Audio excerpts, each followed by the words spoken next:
All right, I'm having to get out and do some work, but I wanted to make a video. So before I got home, I said, well, I got some drive time, so let's just do it this way. And so here we are. And yeah, it's true. If Joe Biden wins the White House, I'm leaving America. Am I really leaving America?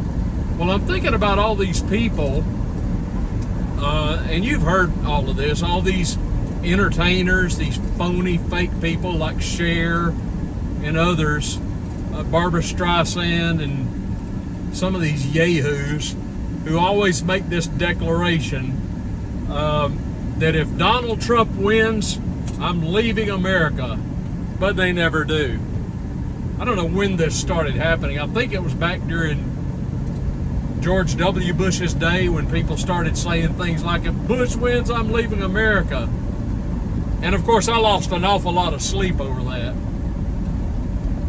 But go ahead and leave. Make good on your promise. Don't say you're going to do it and then you don't do it. I mean, come on, for heaven's sakes. If you're going to leave, leave. No skin off my nose, right? So, there's a reason I'm saying this. You know, we are so divided as a nation. We've got Democrats and Republicans, blue and red, Biden voters and Trump voters, generally speaking. I think most Democrats would rather have somebody else in charge. There's probably a lot of Republicans who would rather have somebody else running.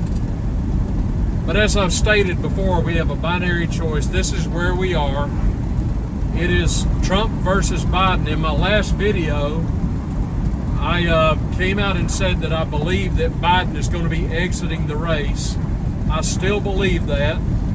I watched the press conference he did last evening so that you don't have to. It was excruciating. This was a press conference Biden gave at the conclusion of the NATO conference here in the U.S. And Biden stood before the press with his ever-present notes and his cheat sheets and his crib notes and teleprompters and whatever.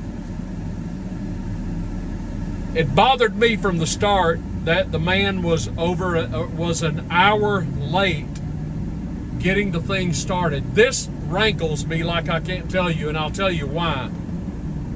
I have at least 2 pet peeves in life. What are your pet peeves? I've got 2 that come to mind. I've probably got more than that.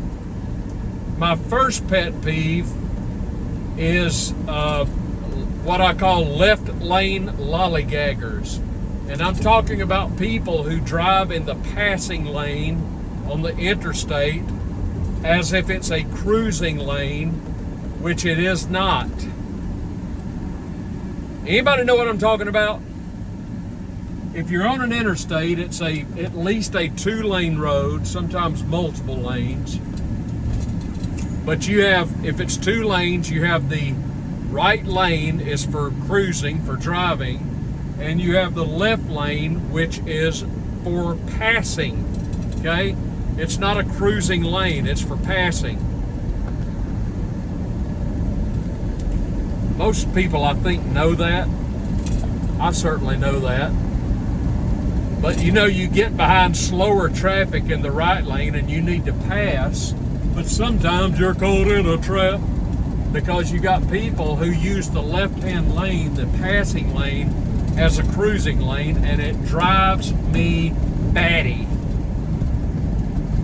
Stay to the right if you're one of these people. I beg you, I implore you, so that slower traffic or faster traffic can get around and pass slower traffic. That's what the left-hand lane is for. It's for passing. That's what it is. And while I'm on driving pet peeves, everybody needs to hone their skills when you're coming onto the interstate from an entrance ramp. First of all, use your turn signals, folks. Regardless, use your turn signals. I got a ticket. The last ticket I got was for not using my turn signal. That's another story. But if you're coming onto the interstate, you got at least two foot pedals down below. One of them is the brake, one of them is the accelerator. If you're coming onto the interstate, don't get on your brake, stomp it. Get up to speed and merge into traffic. Don't be going slow when you're trying to get onto the interstate. I understand if there's a whole lot of traffic, the situation is not always ideal, but generally speaking, hit the gas and get into traffic at speed. That's what the intra-trap is for.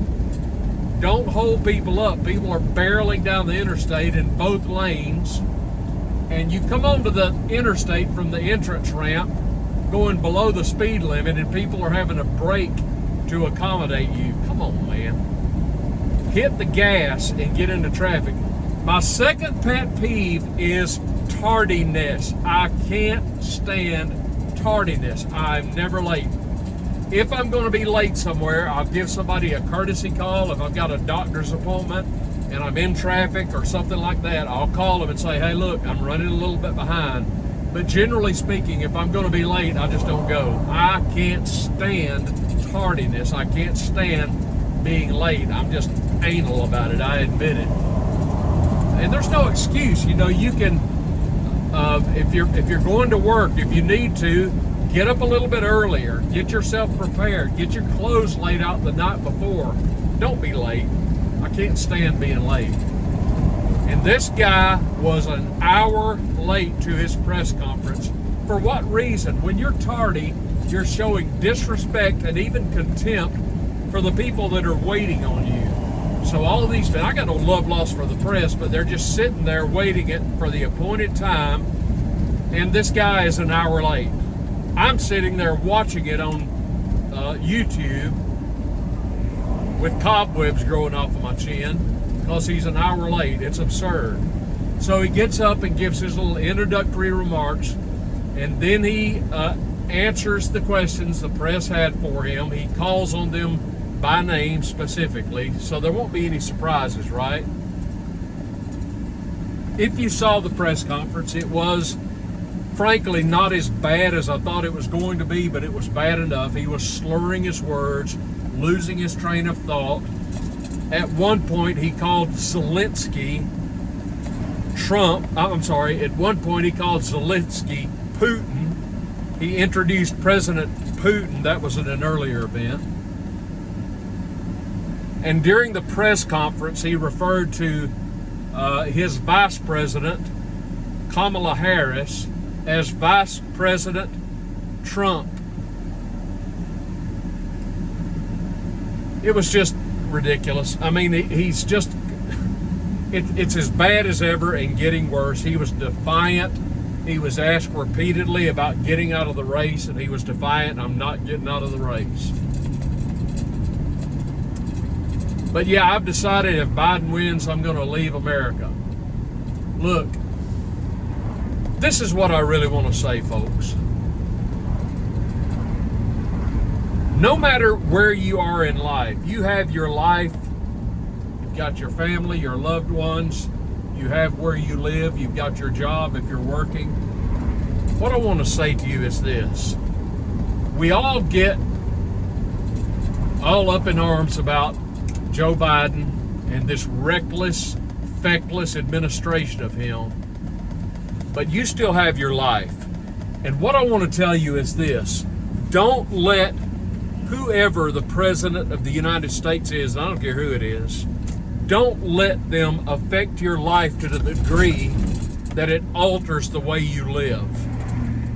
Live your life, and live your life to the fullest, regardless of who the president is.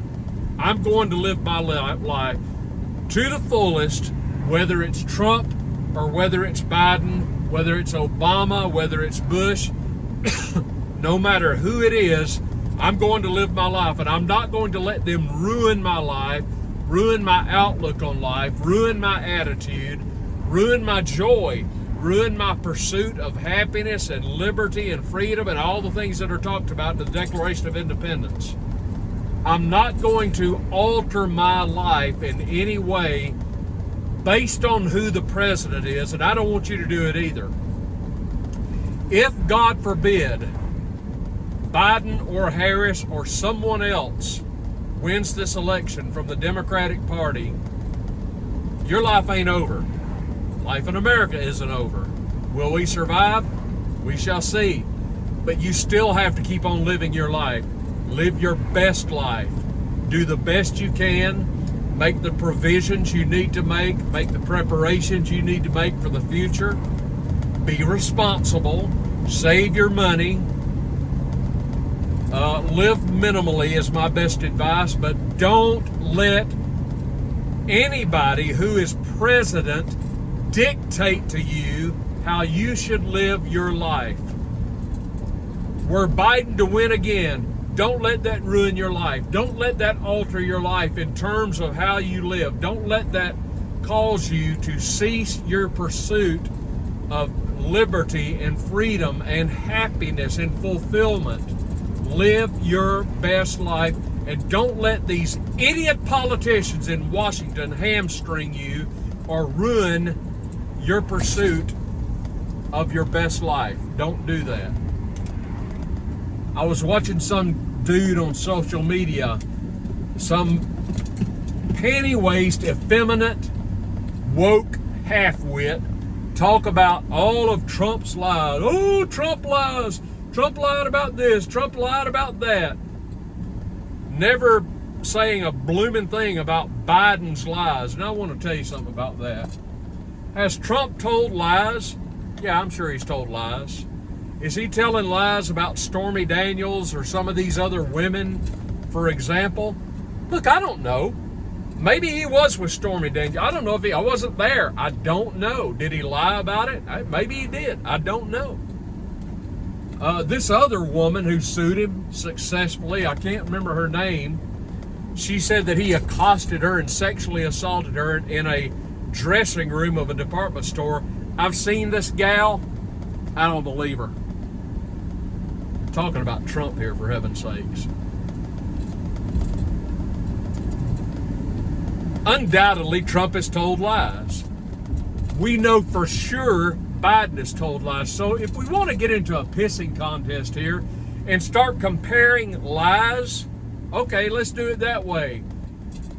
You tell me all of Trump's lies, we'll stack them up here, and I'll tell you all of Biden's lies that I'm aware of, we'll stack them up over here. And the question is this: which set of lies more negatively affects Americans and the safety and security of same? If I would agree with you that Trump has lied about some things, would you agree with me, if you're a Biden supporter, that Biden has lied to us repeatedly, for example, about Ukraine and about Zelensky and about Putin and about the economy and on and on and on? Because he has. And if you understand that, then the question becomes, whose lies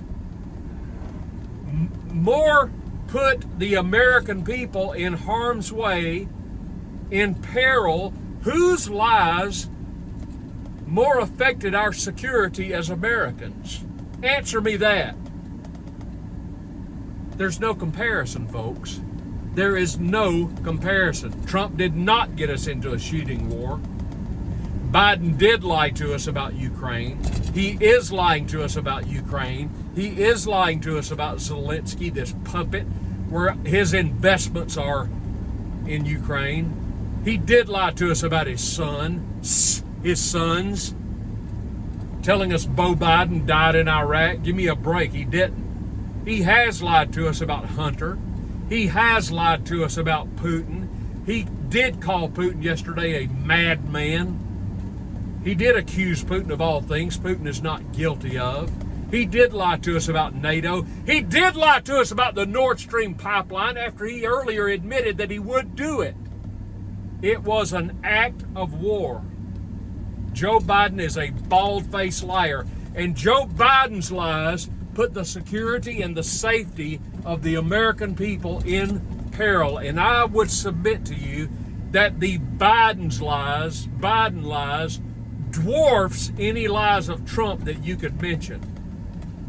There's no comparison. None. So stay tuned.